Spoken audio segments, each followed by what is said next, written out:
Cows, sheep, horses, and rodeo. These are a few things we know little about, but Baxter Black is a veterinarian and knows very much about these things. He is a humorous writer and has written for Western Horsemen for many years. I've chosen two stories that will really give you an insight on how funny cows, sheep, horses, and rodeo can really be. Cow Attack by Baxter Black. What happened to your pickup?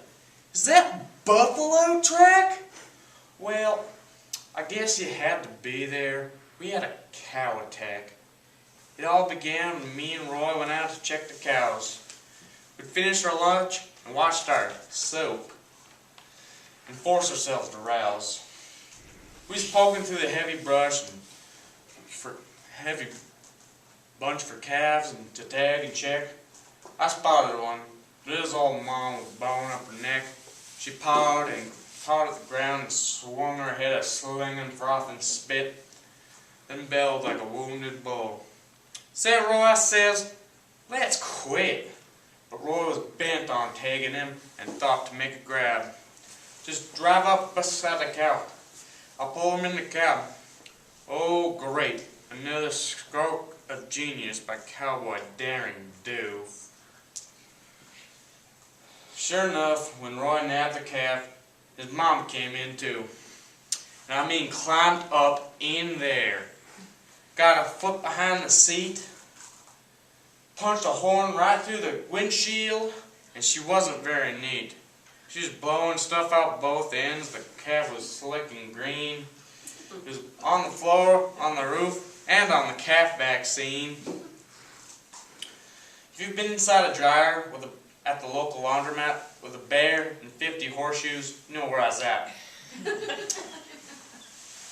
At one point, she was sitting up just going for a ride. And then she tore down the gun rack and the calf went on my side. I was fighting with my door lock, but she smashed her passing by. When she peeked up through the steering wheel, I looked me straight in the eye. We escaped like paratroopers out the window, landed clear. But the cow just kept driving on because the truck was still in gear. She topped a hump and disappeared. The blinker light came on, but if she turned, I never saw. The truck was gone. I looked at Roy. "My truck's wrecked. My coveralls are soaked. I'll probably never hear again.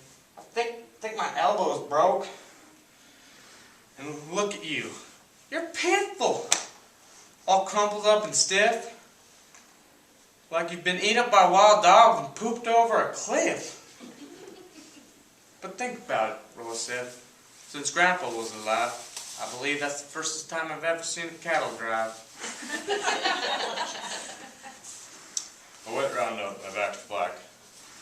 South of Kansas City, on the Missouri side, it's possible to get into the woods pretty quickly, both geographically and philosophically. It's not easy to gather up cows in that country either. Randy had called Steve-O to help him with a snorty old trader cow off his place. The two of them rode into the quarter section pasture. "There she is," said Randy, pointing out at the bronco-faced angular cow that appeared to have some camel blood in her lineage. At first sight of the two cowboys shaking out the ropes, the cow headed for the 3-acre tank dam. Randy raced behind her as she started to surf navigate around the tank to the left. Steve-O swung back the other direction to cut her off. On the backside of the tank, the riders were charging each other like jousting knights. Realizing her predicament and using her cow knowledge of cowboys' fear of water, the cow veered starboard and jumped olympically into the water. She swam to the middle and stopped. She could still reach the bottom. Only her head showed hippo-like on the surface. "We've got her now!" hollered Randy, rope in hand, dismounting and leaping into the ancient rowboat. "Hold my horse!" Steve-O watched incredulously as Randy shoved off and began rowing toward this crocodilian cow. With the ease of a lobsterman roping a buoy, Randy dropped his rope over the cow's head and took half hitches around the bowsprit. Thinking, I guess to tow her in, she had other ideas. With renewed energy, she found footing on the sea floor and began towing him to the bank. His hat flew off, He fell backwards as she gained speed. He resorted to colorful sailor language till with oars flailing and spurs jingling, they reached the shore. She actually speeded up once on firm ground. It's easier for a cow to drag a smooth-bottom rowboat over rough ground than it is to pull a wagon over it.